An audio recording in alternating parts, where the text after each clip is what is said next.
멸공. 안녕하세요, 우짜라고입니다. 한 나라가 국민의 생명을 어떻게 다루는지가 곧 그 나라의 수준입니다. 그런데 지금 대한민국은 국민이 외국에서 살려달라고 울부짖는데도 문을 닫았습니다. 그리고 나중엔 그 절박한 생명을 정치 홍보용으로 이용했습니다. 처음 정부는 이렇게 발표했습니다. 국민을 구출했다. 전세기로 귀국했다. 하지만 진실은 달랐습니다.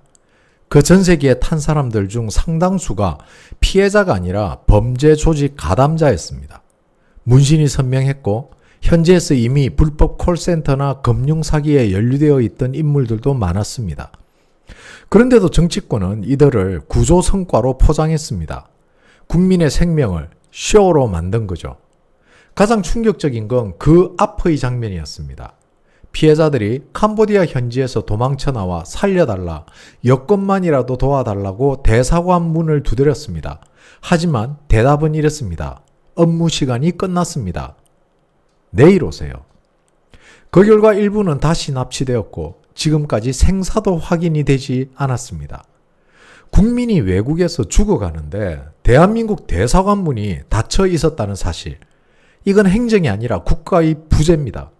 도망칠 시간만 벌어준 정부, 무능이 아니라 방조였습니다. 이 사건의 가장 결정적인 문제는 정부가 몰랐다거나 늦었다가 아니라 고의적으로 시간을 벌어준 것처럼 보였다는 데 있습니다. 캄보디아 현지에서는 이미 8월 말부터 구조 요청과 제보가 쏟아지고 있었습니다. 피해자 가족들이 경찰과 외교부에 수차례 신고했고 심지어 일부 영상과 좌표까지 확보된 상태였습니다. 하지만 정부는 그 모든 걸 알고도 확인 중이라는 말만 반복했습니다. 그 사이에 어떤 일이 벌어졌을까요? 현지 한국인 범죄 조직은 숙소를 비우고 장비를 정리하고 정글을 삭제했습니다. 조직 핵심 인물들은 이미 다른 나라로 도피했습니다. 정부가 움직인 시점은 모든 정황이 사라진 후였습니다. 결국 국민들은 이렇게 묻습니다. 정말 몰라서 늦은 건가? 아니면 알고도 도망갈 때까지 기다려준 건가? 정상적인 국가라면 피해자 구조 요청이 접수되면 즉시 현지 경찰과 협조해서 대사관이 긴급 대응하고 한국 수사팀 파견으로 이어져야 합니다. 하지만 이 정부는 그렇게 하지 않았습니다. 오히려 현지 언론 보도가 나온 뒤에야 뒤늦게 대사관과 경찰청이 상황을 파악 중이라며 움직였습니다. 더 기가 막힌 건 그 후의 행동입니다. 현지 조직이 사라진 시점에 전세기 구조작전을 발표했습니다. 결국 구조된 사람은 피해자가 아니라 현지 조직에 고용된 범죄자들. 이 타이밍을 보고 국민들이 도망칠 시간 벌어졌다고 분노하는 겁니다. 게다가 이 모든 과정에서 민주당 인사들이 구출에 참여했다며 언론에 먼저 브리핑까지 했습니다. 그러니 국민들이 이렇게 생각할 수밖에 없죠. 혹시 누군가가 사건의 시점을 조정한 건 아닌가? 범죄자들을 빼내는 시나리오였던 건가? 이건 단순한 행정지연이 아닙니다. 시간 끌기가 아니라 시간 벌어주기였습니다. 그 시간 동안 범죄자들은 도망쳤고 피해자들은 사라졌습니다.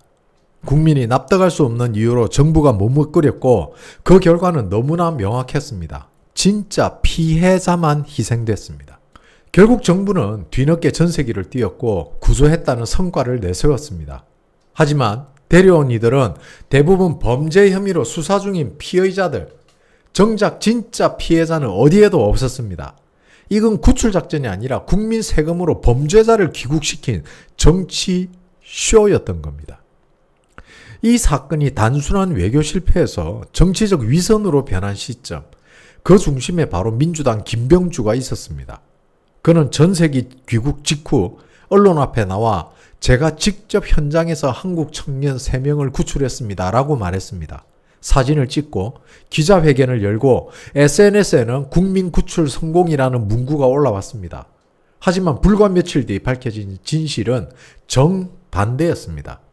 그가 데려온 이들은 현지 범죄 조직에서 실제로 일하던 인물들이었고 한국 도착 후 곧바로 사기 감금 혐의로 수사선상에 오른 피의자였습니다. 이재명과 같은 피의자. 심지어 일부는 문신으로 전신이 덮여 있었고 현지 경찰의 수배 대상이었다는 사실까지 확인이 되었습니다. 그럼에도 김병주 의원은 사과하지 않았습니다. 오히려 이렇게 말했죠. 피해자이자 가해자일 수도 있다. 일단 데려오는 게 우선이었다. 이 발언은 국민 정서를 정면으로 거스르는 말이었습니다. 왜냐하면 그 말 속에는 범죄에 가담했더라도 정치적으로 활용할 수 있다는 냉정한 계산이 숨어 있었기 때문입니다. 더 문제는 이 모든 것이 민주당의 조직적 연출이었다는 점입니다.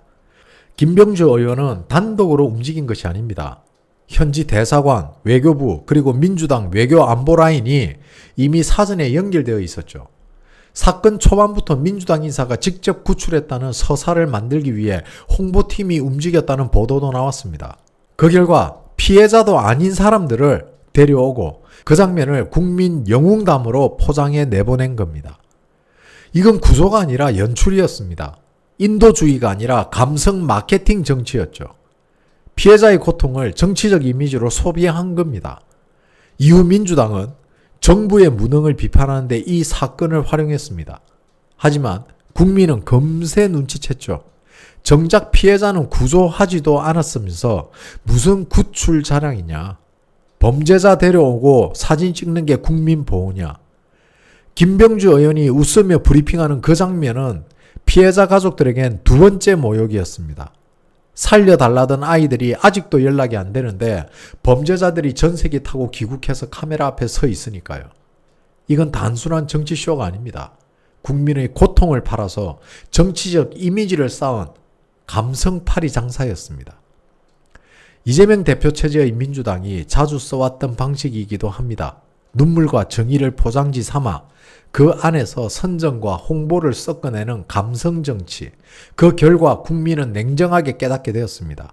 이 사람들은 국민을 구한 게 아니라 국민을 이용했다. 그들의 눈물은 진심이 아니라 연출된 각본이었다. 이번 사건에서 가장 큰 죄는 국민을 이용했다는 점입니다.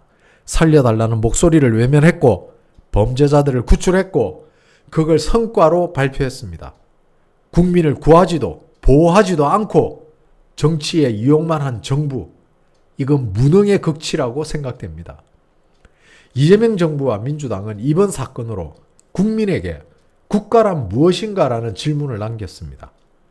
국민의 생명을 구하지 못한 정부, 국민의 절규를 외면한 외교부, 그 절망을 정치 홍보에 쓴 민주당, 그건 실수가 아닙니다. 국민을 배신한 행위이자 정치적 죄악입니다. 자칭 대통령이라는 이재명도 그리고 자신들의 정치를 위해서 앞장선 민주당의 김병주도 그 누구도 사고 없이 뻔뻔하게 모른 척하고 있습니다.